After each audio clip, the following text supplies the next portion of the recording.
¿Alguna vez has sentido que el universo te envía una señal en el momento justo? A veces, una simple casualidad, un pequeño detalle que te pasa desapercibido, puede cambiar el rumbo de tu vida para siempre. Mi historia es una prueba de ello. Estuve a punto de perderlo todo, de caer en una trampa diseñada por la persona en quien más confiaba. Pero un mínimo error, una sola letra fuera de lugar, se convirtió en mi salvación. ¿Crees en el destino o en las simples coincidencias? Quédate a conocer cómo un error tipográfico me devolvió la vida. Ah, y antes de empezar, cuéntame en los comentarios desde qué parte del mundo me estás viendo. Me encanta leerlos. Recuerdo aquella mañana como si fuera ayer. El sol se filtraba suavemente por la ventana de la cocina, dibujando patrones dorados y danzantes sobre el suelo de baldosas que yo misma había elegido años atrás. El aroma a café recién hecho impregnaba el aire, una fragancia que siempre había asociado con la seguridad y el confort de mi hogar. Todo, en la superficie, parecía absolutamente normal, dolorosamente tranquilo. Mi esposo, el hombre con quien había compartido una década de mi vida, 2 casas, innumerables sueños y secretos susurrados en la oscuridad, se acercó por detrás y me dio un beso en la frente antes de salir hacia la oficina. Fue un gesto mecánico, practicado. «Que tengas un buen día, cariño», me dijo con una sonrisa que ahora que la evoco era tan solo una mueca vacía, una máscara que no lograba llegar a sus ojos. En ellos había una frialdad que había empezado a notar desde hacía meses, pero que me negaba a aceptar. Vivíamos en lo que todos consideraban una vida de ensueño.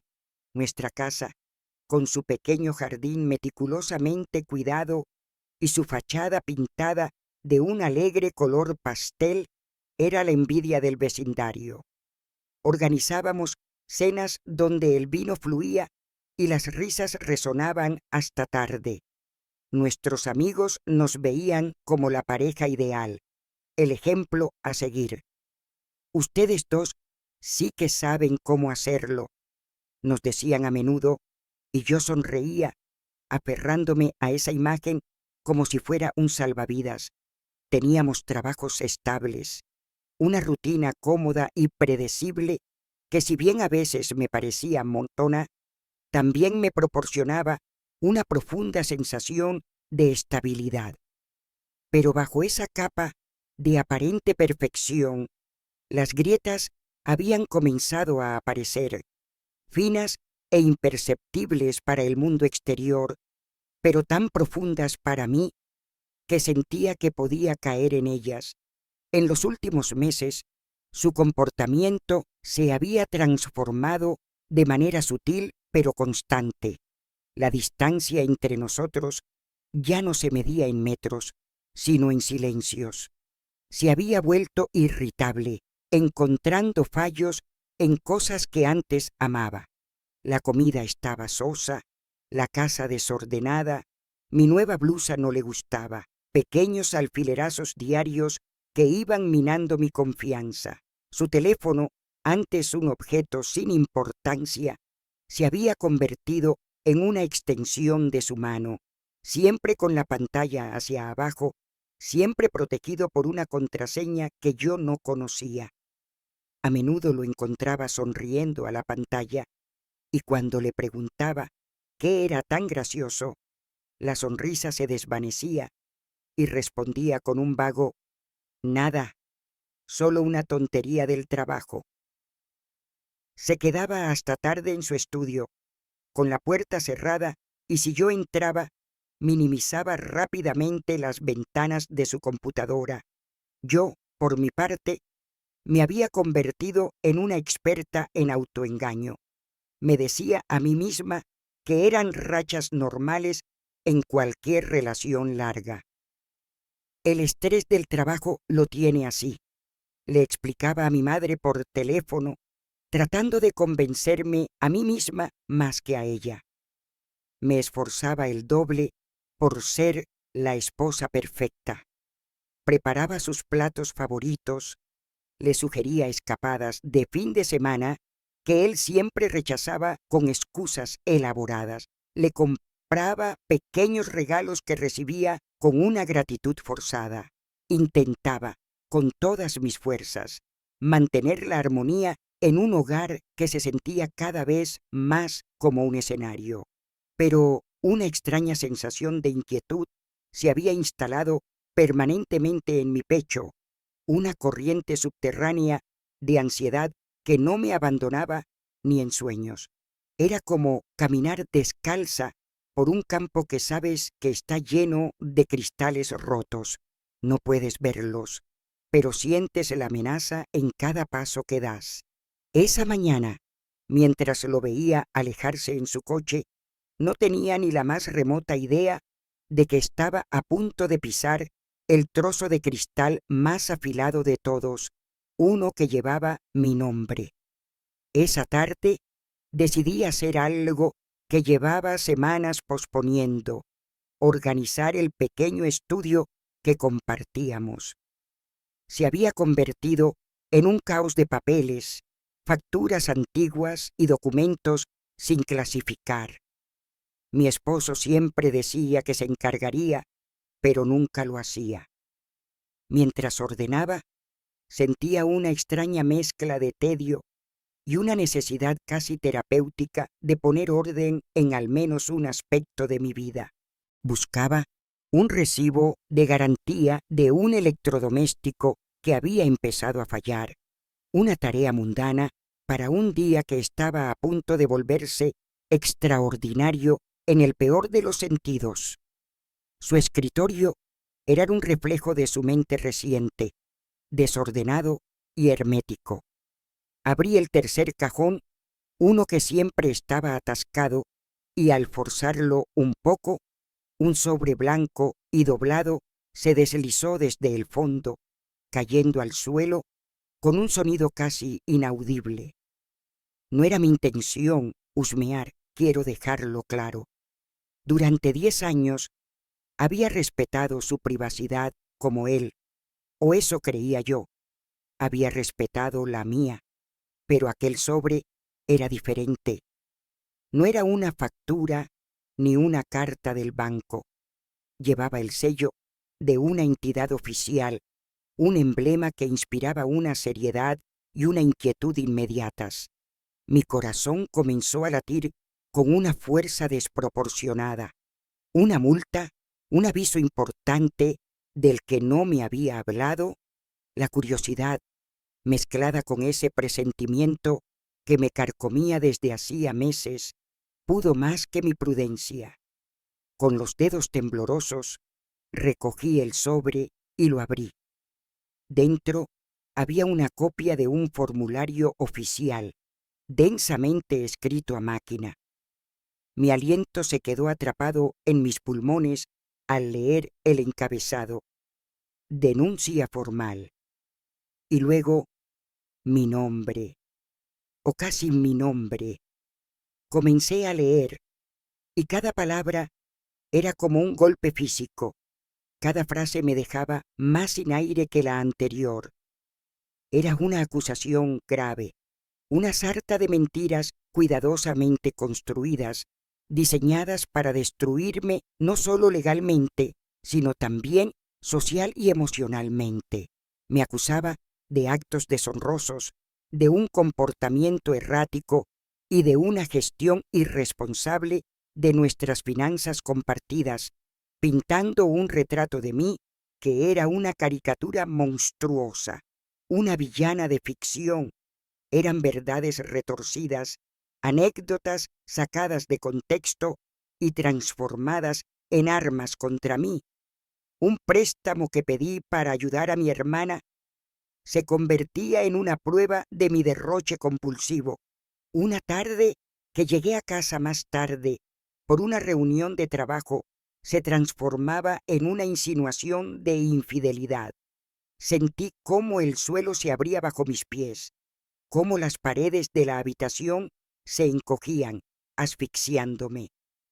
La traición era un nudo de hielo en mi garganta, tan frío y afilado que me impedía gritar. El hombre con el que había construido mi vida estaba, en secreto, demoliéndola ladrillo a ladrillo. Leí el documento 1, 2, 3 veces. Mi mente se negaba a procesar la magnitud de la crueldad. Era como leer el guión de la vida de una extraña. ¿Quién era esta mujer de la que hablaba el papel? ¿Quién era este hombre que la describía con tanto veneno? Pero entonces, en medio de la conmoción y el torbellino de dolor, algo en la parte superior del formulario seguía llamando mi atención como una luz parpadeante. Mis datos personales, mi fecha de nacimiento, correcta. Mi número de identificación, correcto. Mi dirección, correcta. Y mi nombre completo. Y allí estaba.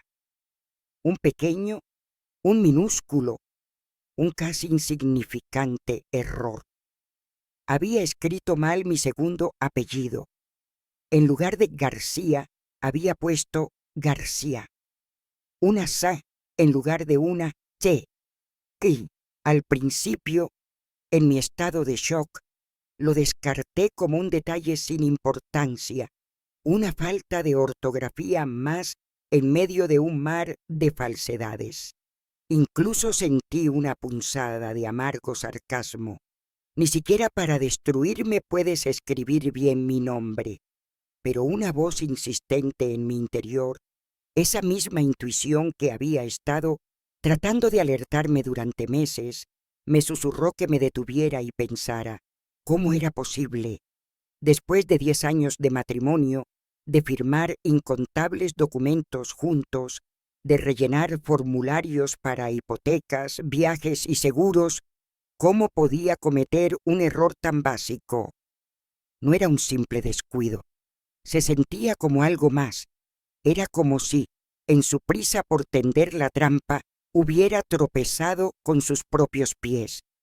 Sin saberlo aún, esa pequeña letra, fuera de lugar, no era un insulto, era una llave. Me quedé sentada en el suelo del estudio durante lo que pareció una eternidad, con el papel en mis manos y el zumbido de la traición resonando en mis oídos. El mundo exterior se había desvanecido. Solo existíamos yo y ese documento, ese manifiesto de su engaño. Pero poco a poco, la parálisis inicial dio paso a un extraño impulso, una corriente de adrenalina nacida de la desesperación.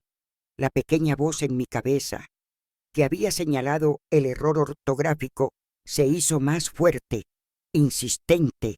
Llama, parecía decir, averigua. Era una idea absurda, una posibilidad remota, pero era lo único a lo que podía aferrarme.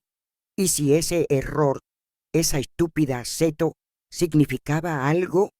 Con el corazón martilleándome contra las costillas, busqué en Internet el número de teléfono de la entidad oficial cuyo sello aparecía en el sobre.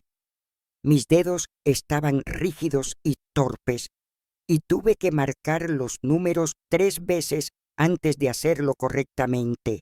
Mientras sonaban los tonos de llamada, ensayé lo que iba a decir, tratando de que mi voz sonara calmada, normal, como si fuera una ciudadana cualquiera realizando una consulta rutinaria. No podía permitir que el pánico se filtrara en mi tono. Oficina de trámites, buenos días. ¿En qué puedo ayudarle?, respondió una voz monótona al otro lado de la línea, claramente aburrida. Respiré hondo. Buenos días, dije, sorprendida de lo firme que sonaba mi voz. Llamaba para solicitar información sobre el estado de un trámite. Tengo el número de referencia. Le di el largo código alfanumérico que aparecía en la esquina superior del formulario. Hubo un silencio, roto solo por el sonido de un teclado. La persona al otro lado de la línea me pidió mi nombre completo para verificar.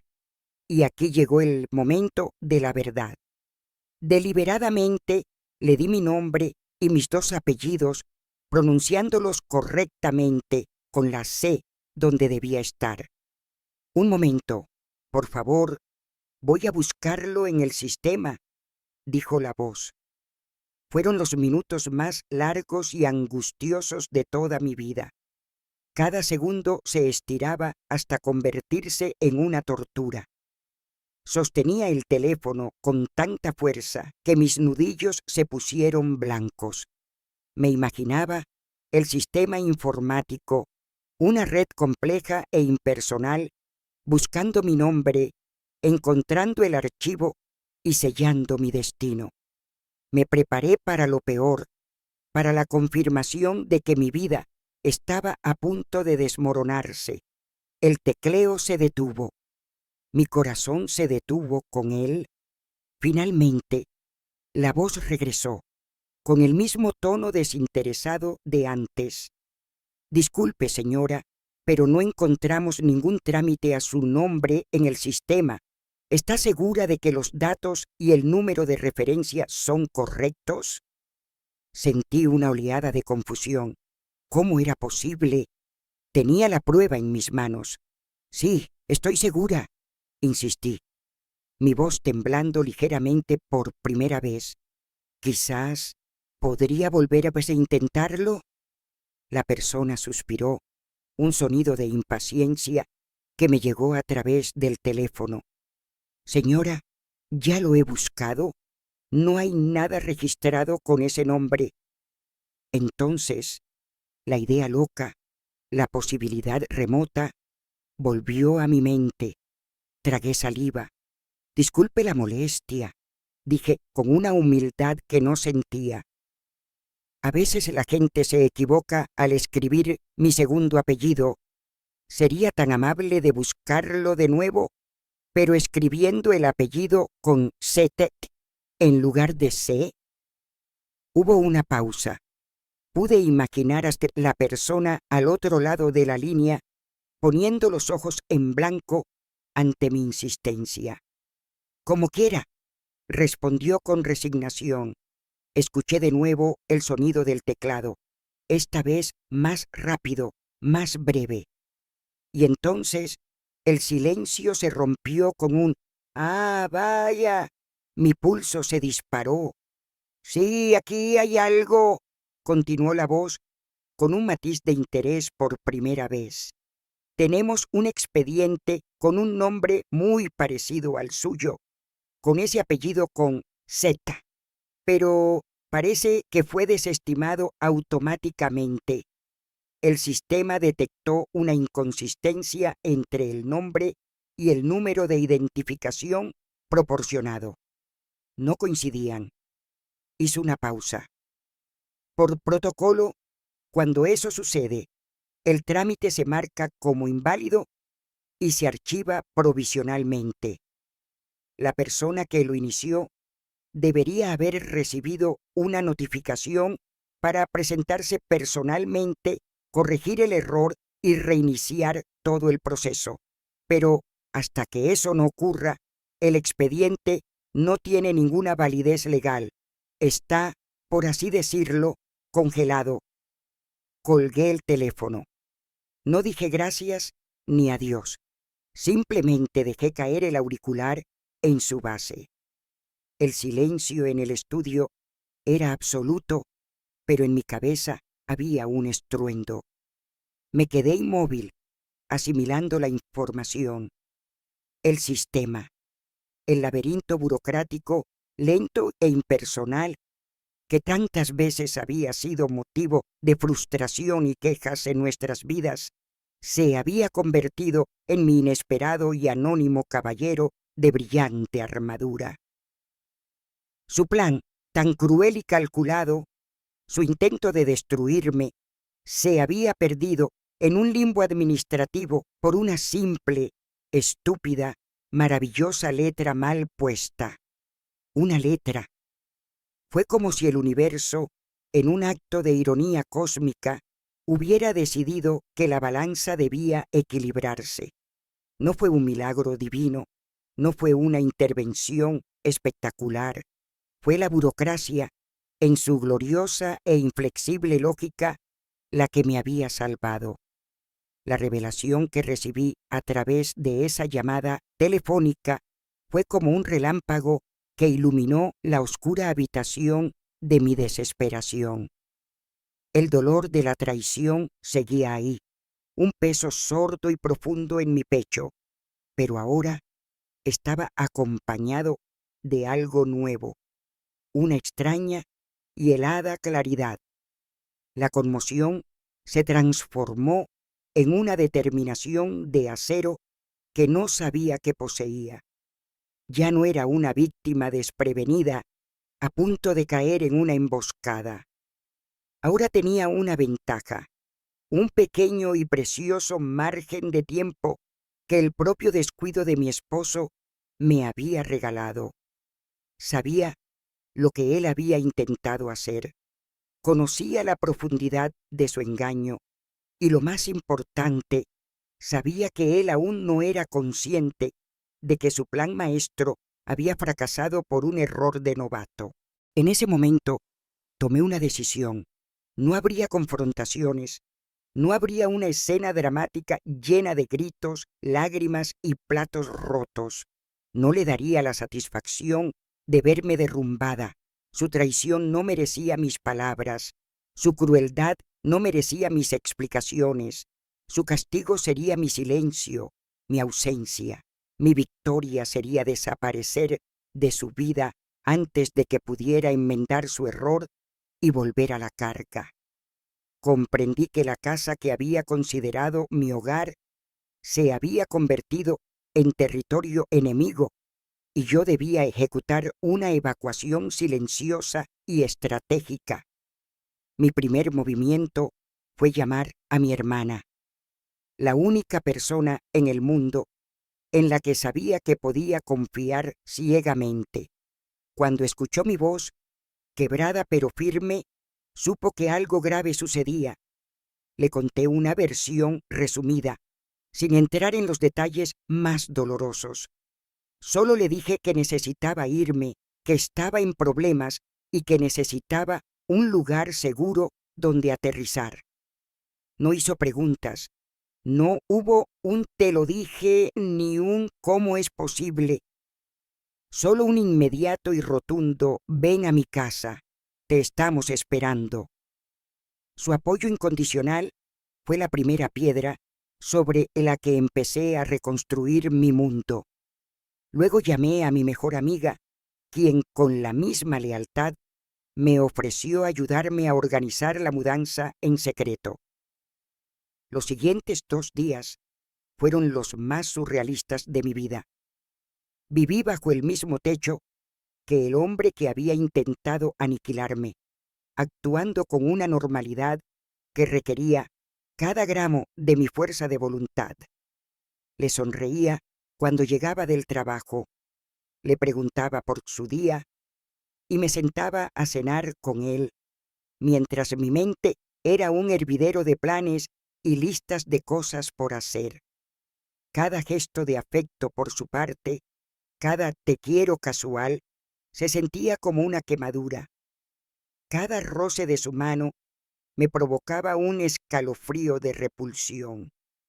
Lo observaba al otro lado de la mesa y ya no veía al hombre del que me enamoré, sino a un extraño con su cara, un actor interpretando un papel. Y yo me había convertido en una actriz también, representando la última función de una obra que había llegado a su trágico final.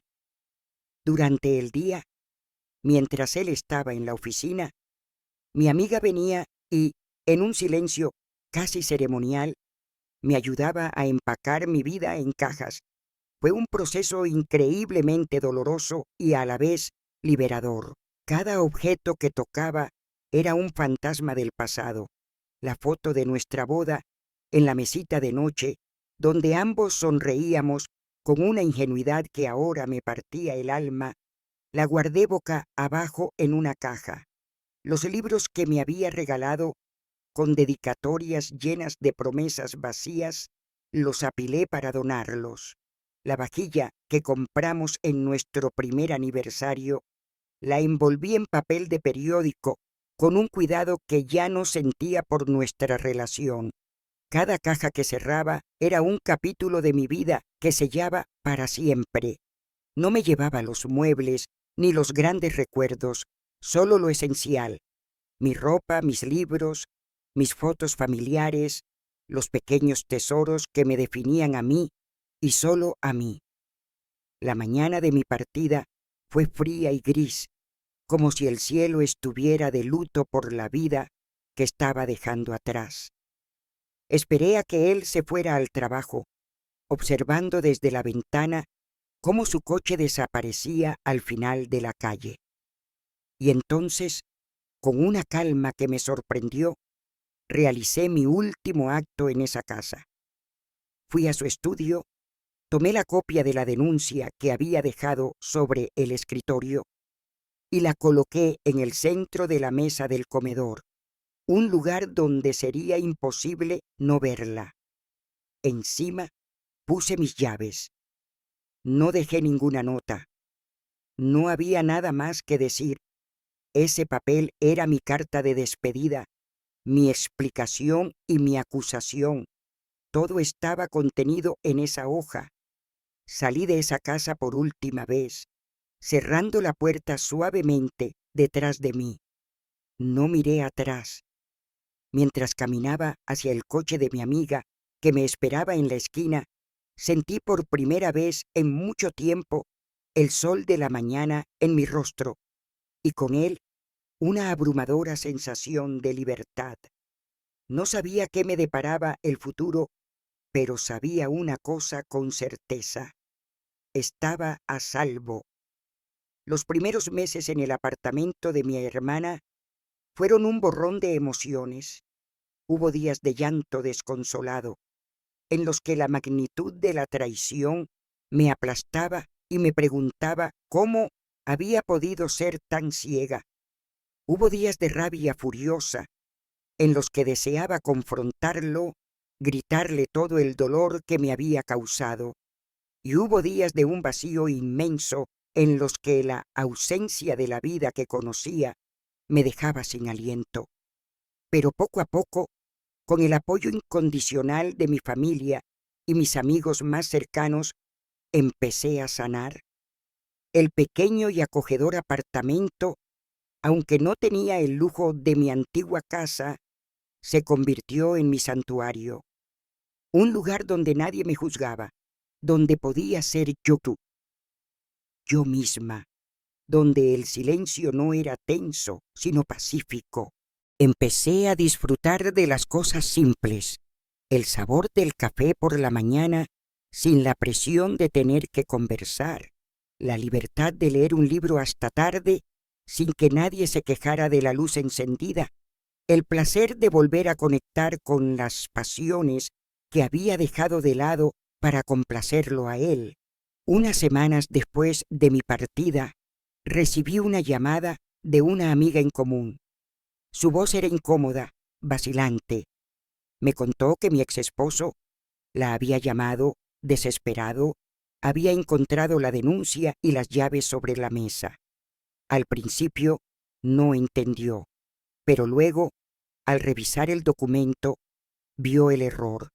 Corrió a la oficina de trámites para intentar corregirlo, para reactivar el proceso, pero se encontró con un muro burocrático.